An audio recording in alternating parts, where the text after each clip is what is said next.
Hello everyone, prelim booster series में एक बार फिर से आप सभी का स्वागत है। आज हम यहाँ पर मुगल साम्राज्य के एक अंतिम टॉपिक जिसको लेकर के काफ़ी सारे प्रश्न बनते हैं वो है मुगल प्रशासन। मुगलों के द्वारा किस तरीके से अपनी प्रशासनिक व्यवस्था चलाई गई, किस तरीके से उनकी राजस्व व्यवस्था थी, कर व्यवस्था क्या थी, इनको लेकर के आपके एग्जाम में काफ़ी प्रश्न बनते आए हैं। आज हम यहाँ पर इसी टॉपिक के रिलेटेड यहाँ पर चीज़ों को पढ़ेंगे भी और साथ ही साथ देखेंगे किस तरीके के क्वेश्चन इससे पुटअप किए जाते हैं। तो सबसे पहले यहाँ पे देखिए, अगर हम प्रशासनिक व्यवस्था की यहाँ पे बात करते हैं तो मुगल साम्राज्य में देखा जाए जो प्रशासनिक व्यवस्था आपको देखने को मिलती है, जो पूरा यहाँ पे साम्राज्य है मुगल प्रशासन में, यहाँ पे साम्राज्य है, सूबा में सरकार, परगना और गांव। एक तरीके से सबसे बड़ा जो कहते हैं पूरा एक साम्राज्य को अलग अलग यहाँ पे सूबों में डिवाइड किया गया। उन सूबों को फिर छोटे छोटे यहाँ पर आपको देखा जाए तो सरकार में यहाँ पर डिवाइड किए गए।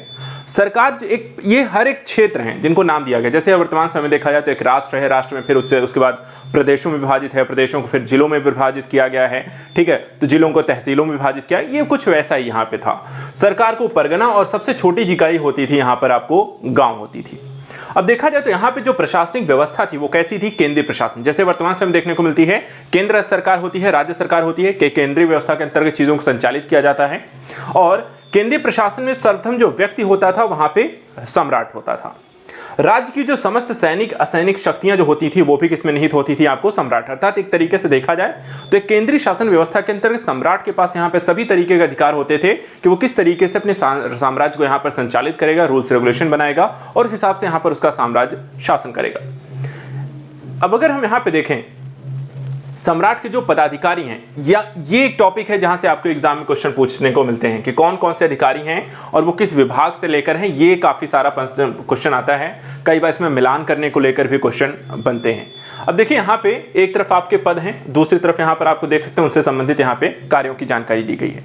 जैसे वजीर का जो पद होता था, आज के समय के हम प्रधानमंत्री के स्वरूप में उसे देखते हैं। शाही दीवान जो होते थे और उस समय यहाँ पर वर्तमान समय में उन्हें वित्त मंत्री के तौर पर देख सकते हैं। मीर बख्शी जो होते थे वो सैन्य विभाग के यहाँ पे अध्यक्ष को कहा जाता था। इसी तरीके सद्र उस सद्र को यहाँ पर हम धार्मिक मामलों का मंत्री कहते थे। काजी उल कुजात यहाँ पर देखा जाए तो न्याय विभाग के आपको अध्यक्ष कहलाते थे। मीर समा जो होते थे वो शाही घराने की देखभाल करने वाला व्यक्ति होता था। इसी तरीके से मीर आतिश को तोफखाने की जो प्रमुख अधिकारी होते थे उन्हें यहाँ पर मीर ए आतिश कहा गया है। मीर बहर किसे कहा गया है, जो जल बेड़े का प्रमुख अधिकारी होते थे, ठीक है, जैसे कि नौसेना अध्यक्ष हो गया सबसे प्रमुख, तो यहां पर क्या होता था, मीर बहर कहा गया। इसी तरह मीर ए मुंशी का जो पद होता था वो मूल रूप से पत्राचार विभाग का अधिकारी होता था। एक राज्य से दूसरे राज्य, या कह सकते हैं एक सम्राट से दूसरे सम्राट, या अपने ही क्षेत्र में किसी भी व्यक्ति को यहाँ पर कोई जानकारी देनी हो, कुछ साझा करना हो, कुछ बताना हो पत्राचार के लिए। इसके साथ साथ देखा जाए दरोगा या डाक चौकी जो कि डाक एवं गुप्तचर विभाग के यहाँ पे प्रमुख होते थे, और मुहत्तशिब जो होते थे वो धार्मिक अधिकारी यहाँ पर होते थे। तो इस तरीके से सम्राट के मुगल प्रशासन में देखा जाए ये अधिकारी होते थे, और ये अधिकारी जो होते थे इस तरीके के कार्यों का यहाँ पर आपको संपादन करते हुए देखे जाते हैं।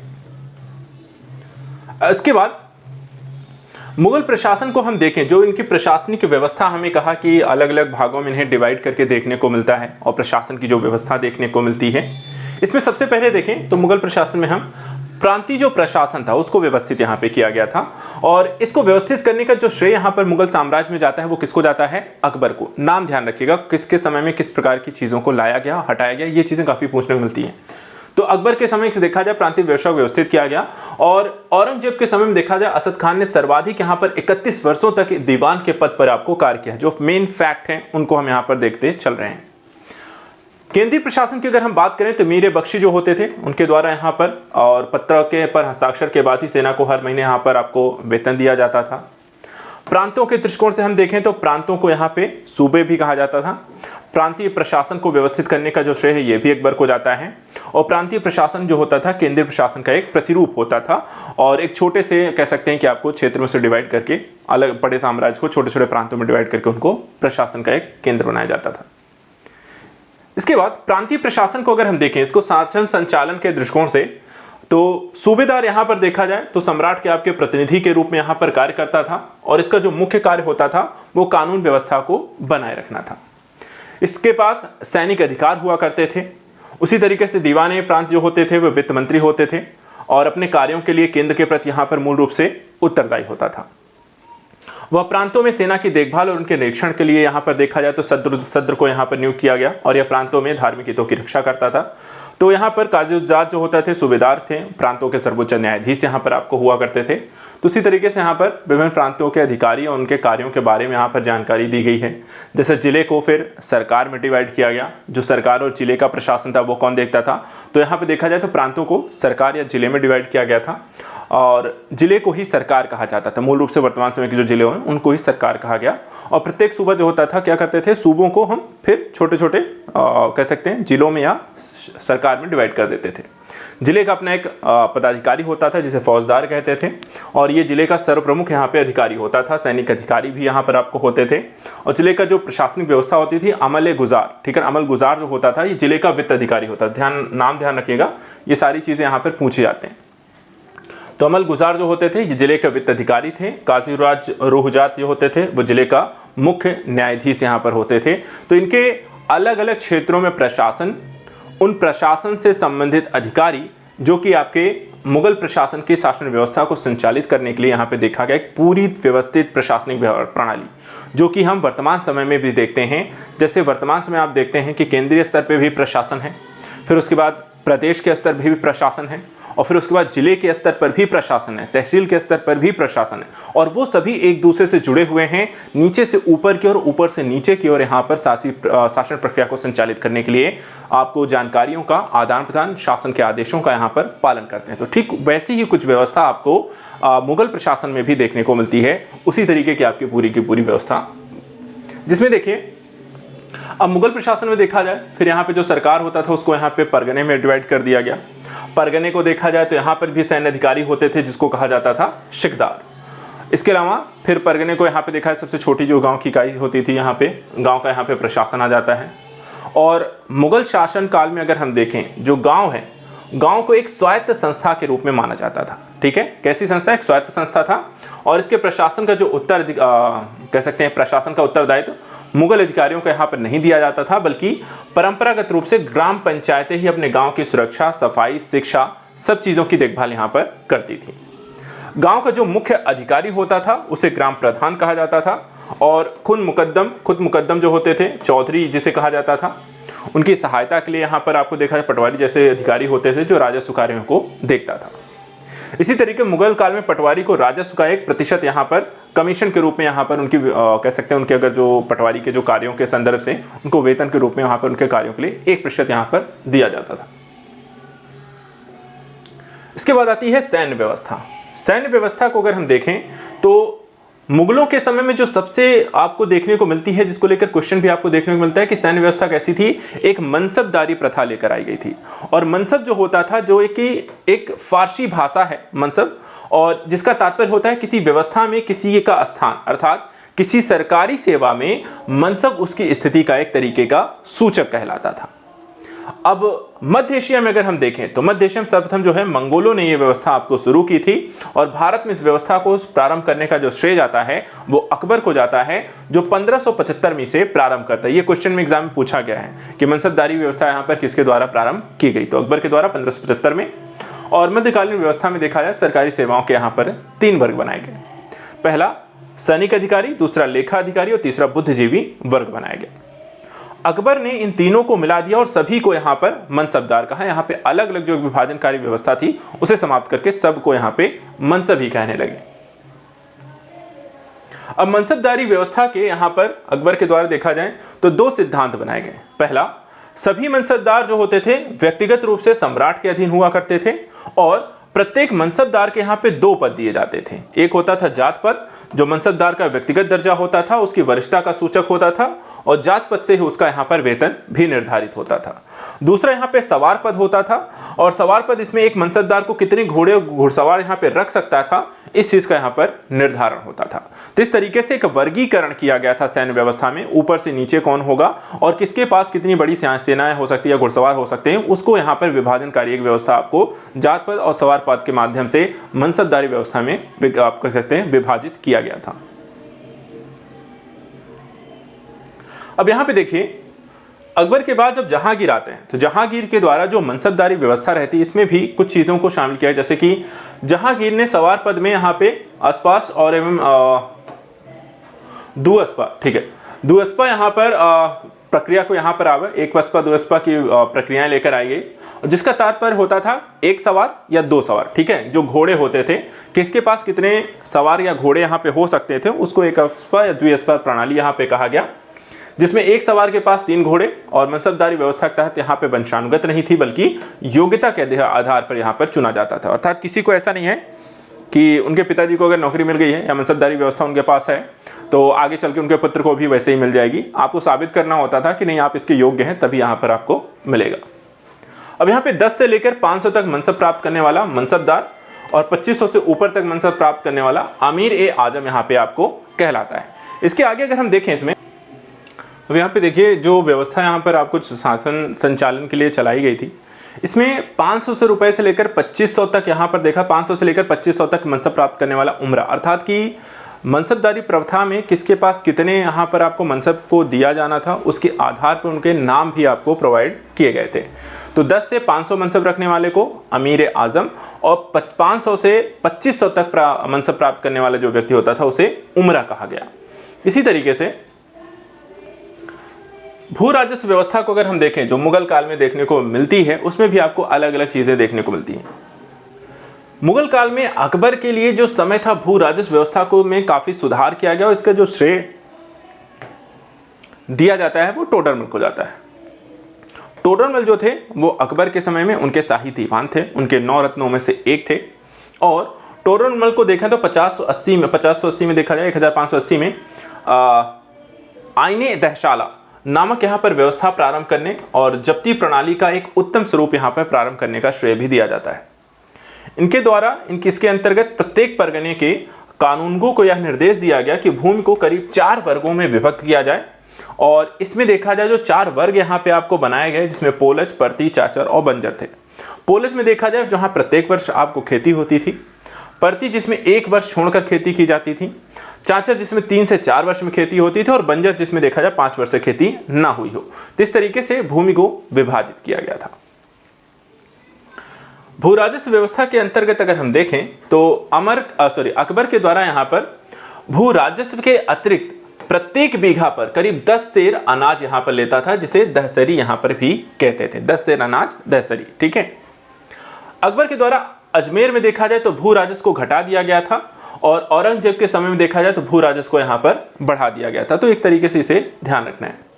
इसी तरह मुगल काल में देखा जाए तो कृषकों के द्वारा 3 वर्गों में इसे विभाजित किया गया था, जिसमें खुद कास्त, पाही और कास्त यहाँ पर आपको व्यवस्थाकारी यहाँ पर प्रशासन को संचालित किया गया था। इसके बाद मुजारिम को देखा जाए तो ये मुगल प्रशासन में कृषक वर्गों को 3 भागों में इसको विभाजित किया गया था, जिसमें खुद कास्त, पाही कास्त और मुजारियन, यहाँ पे 3 अलग अलग कास्तों में इसे डिवाइड किया गया था, जो किसानों की एक व्यवस्था थी उसमें। खुद कास्त देखा जाए एक ऐसा किसान जो उसी गांव की उसी भूमि पर खेती करते थे जहां के वे निवासी थे। पाही कास्त ऐसे किसान जो दूसरे गांव में जाकर कृषि किया करते थे। मुजारियन जो होते थे वह किसान जो खुद कास्त किसानों से भूमि किराए पर लेकर कृषि करते थे। तो यहाँ पर 3 तरीके के किसानों की यहाँ पर बात की गई है जो मुगल प्रशासन में देखने को मिलते हैं। इसके बाद मुगल काल में कुछ अनुवादित ग्रंथों की भी स्थिति देखने को मिलती है, जो कि आपके एग्जाम में यहाँ पर पूछ ले जाते हैं, तो उसको भी थोड़ा सा यहाँ पर रिवीजन करते हैं। फिर उसके बाद मुद्रा प्रणाली को इसमें देखेंगे, कैसी मुद्रा प्रणाली संचालित की गई। अकबर ने देखा जाए तो एक अनुवाद विभाग को स्थापित किया, और फैजी यहाँ पर इसके अध्यक्ष नियुक्त किए गए थे। महाभारत का फारसी अनुवाद रजमानी ने यहाँ पर किया था, और बदायूं एवं टर्क खां के सहयोग से इसका यहाँ पे अनुवाद हुआ था। रामायण का भी देखा जाए तो फारसी अनुवाद कराया, जिसको यहाँ पे बदायूनी ने यहाँ पर किया था। वहीं अथर्ववेद का जो है फारसी भाषा में अनुवाद जो होता है हाजी इब्राहिम सरहिंदी ने यहाँ पर किया है। रास तड़िंगरी का फारसी भाषा में अनुवाद जो है मौलाना सिरी के द्वारा किया गया है, और गणित की पुस्तक लीलावती का जो फारसी में अनुवाद किया गया है ये फैजी के द्वारा किया गया। जबकि पंचतंत्र का फारसी अनुवाद अबुल फजल के द्वारा अनवर ए सुहाइली नाम से किया गया है। तो अलग अलग देखा जाए तो भारत के संदर्भ में रामायण, महाभारत, रासतरंगी, गणित जैसे कई यहाँ पर महाकाव्य और पुस्तकों को यहाँ पर फारसी भाषा में अनुवाद मुगल काल में देखने को मिलते हैं। वहीं मुद्रा प्रणाली की बात करें तो मुद्रा प्रणाली जो थी मुगल काल की, इसमें सोने, चांदी, तांबे की मुद्राओं का विशेष रूप से आपको प्रचलन देखने को मिलता है। मुगल कालीन जो मुद्रा थी वो कैसी थी, गोल और चौकोर, यहाँ पर दोनों तरीके की मुद्राएं देखने को मिलती हैं। और यहाँ पर देखा जाए तो टकसाल था सम्राट का नाम, और यहाँ पर इस पर जारी किए जाते थे, जो सिक्के होते थे उनके नाम पर यहाँ पर जारी किया जाता था। और साथ ही साथ इन सिक्कों पर वर्ष का नाम भी अंकित किया जाता था। सोने की सर्वाधिक जो प्रचलित मुद्रा इलाही थी, जिसका प्रचलन यहाँ पर अकबर के द्वारा किया गया। वहीं चांदी की मुद्रा जो होती थी रुपया यहाँ पर महत्वपूर्ण थी, और इसका प्रचलन शेर शाह सूरी ने किया था। इलाही और रुपया में देखा जाए तो 1 से 10 का अनुपात यहाँ पर रखा गया था। और जलाली नामक चांदी की मुद्रा का प्रचलन जो होता है अकबर ने करवाया था, और यह रुपया जो होता था 1:2 के बराबर यहाँ पर हुआ करती थी।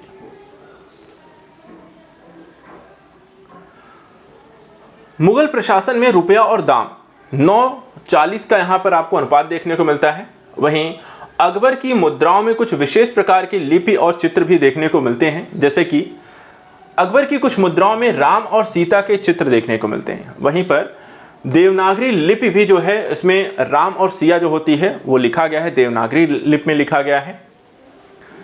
कुछ क्वेश्चन ऐसे भी आते हैं कि मुगल काल में कौन सी विदेशी यात्री किसके शासन काल में आए, ठीक है।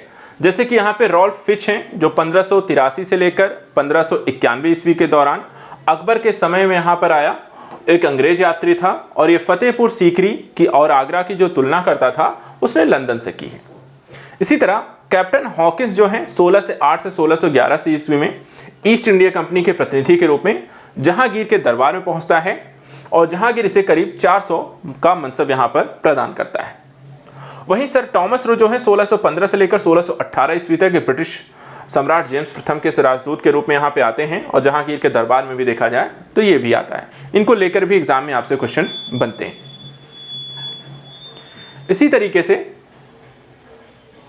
पित्रो डेलावले जो 1623 से 1626 के दौरान यहाँ पर एक इतावली यात्री जो 1623 में सूरत पहुंचा, और जहांगीर के समय ये भी यहाँ पर आता है। पीटर मुंडी जो 1630 से 34 में यहाँ पर एक इतावली यात्री शाहजहां के शासनकाल में उसने भारत की यात्रा की। ट्रेवर्नियर ये भी देखा जाए तो एक इतावली यात्री था, और 1638 से 1663 ईस्वी के बीच भारत की 6 बार इसने यात्रा की, और हीरा के व्यापारी होने के कारण हीरा व्यापार के रूप में इसका विशेष रूप से वर्णन यहाँ पर मिलता है। इसी तरीके से मनुची जो हैं वो 1691 से 1708 के बीच आपको इतावली यात्री हैं, जो शाहजहां के शासनकाल में दारा शिकोह की सेना में तोपची की यहाँ पर उसने बाद में नौकरी भी कर ली, और बाद में एक चिकित्सक का पेशा भी इसके द्वारा अपनाया गया। वहीं पे बर्नियर जो है 1656-1707 में यहाँ पर देखा जाए तो शाहजहां के समय भारत आया, और शाहजहां के पुत्रों के बीच उत्तराधिकार के पुत्रों युद्धों का यहाँ पर इसने वर्णन भी किया है। तो कुछ विदेशी यात्री जिनसे संबंधित यहाँ पे प्रश्न आपसे बन सकते हैं, पूछ सकते हैं, उनको लेकर के हमने यहाँ पर देखा। तो ये मुगल प्रशासनिक जो व्यवस्था थी वो यहाँ पर उससे रिलेटेड जो टॉपिक हैं उनको यहाँ पे ध्यान रखिएगा, उनका जरूर रिवीजन करिएगा। अभी यहाँ पे कुछ प्रश्नों को देख लें। जैसे मुगल काल में यहाँ पर दीवान कौन होता था, जो मुख्य यहाँ पे अधिकारी आपको होता था वो आपको बताना है। जैसे यहाँ पर पुलिस मुख्य पुलिस अधिकारी है आपको, बाकी चलिए प्रश्न देख लेते हैं, और कुछ प्रश्न यहाँ पर आपके रिवीजन के दृष्टिकोण से। जैसे मुगल काल में दरबारी भाषा क्या थी, तुर्की, अरबी, फारसी, उर्दू। तो यहाँ पर अगर हम देखें तो मूल रूप से आपको जितना भी अभी हमने पढ़ा यहाँ पे सारी के सारी यहाँ पर जो भाषागत अनुवाद भी अभी हमने देखा वो सब किस भाषा में की गई हैं, फारसी भाषा में। तो इसका आंसर हो जाएगा सी आंसर है। मुगलों के समय उसकी दरबारी भाषा क्या थी, फारसी थी। दूसरा, मुगल काल में सेना का प्रधान निम्न में से कौन था, मीर बख्शी, सहनाए पीर, वजीर या साहिब निगार। तो मूल रूप से यहाँ पर देखा जाए मुगल काल में जो सेना का प्रधान हुआ करता था वो कौन होता था, मीर बख्शी। तो यहाँ पर आपका आंसर हो जाएगा ए। मुगल प्रशासन में मुहत्तसिब था, क्या था, विदेश विभाग का मुख्य अधिकारी था, सेना अधिकारी था, लोक आचरण अधिकारी था, या पत्र व्यवहार विभाग का अधिकारी था। तो देखा जाए तो मुहत्तसिब को मूल रूप से धार्मिक अधिकारी के रूप में हम जानते हैं। तो यहाँ पर आपका आंसर जो इसमें हो जाएगा एक तरीके से लोक आचरण संबंधी इसमें अधिकारी है, अब विदेश विभाग संबंधी एक मूल रूप से धार्मिक अधिकारी है जिसको यहाँ पे नियुक्त किया था कि जनता किसी तरीके से किस तरह के व्यवहार है धार्मिक स्थितियों इत्यादि को लेकर, उनके आचरण को देखने को लेकर। तो यहाँ पर इसका आंसर हो जाएगा सी। इसी तरीके से अकबर के काल में भू राजस्व व्यवस्था की एक प्रसिद्ध नीति आईने दहशाला पद्धति किसके द्वारा निर्मित की गई थी, अब्दुल रहीम खान खाना, शाह नवाज खान, टोडरमल या मुल्ला दो प्याजा। तो यहाँ पर अगर हम देखें विदेश सबसे ज़्यादा जो फेमस नवरत्नों में से एक थे जो टोडरमल हैं, जो इनकी राजस्व व्यवस्था को लेकर के पूरी नीति यहाँ पर लागू करते हैं, तो आईनी दशला की जो पद्धति लेकर आते हैं, तो यहाँ पे आंसर हो जाएगा आपका सी, टोडरमल। तो यहाँ पर इस तरीके से मुगल प्रशासन हमारा समाप्त होता है। नेक्स्ट वीक में हम कुछ और टॉपिक को लेकर डिस्कस करेंगे।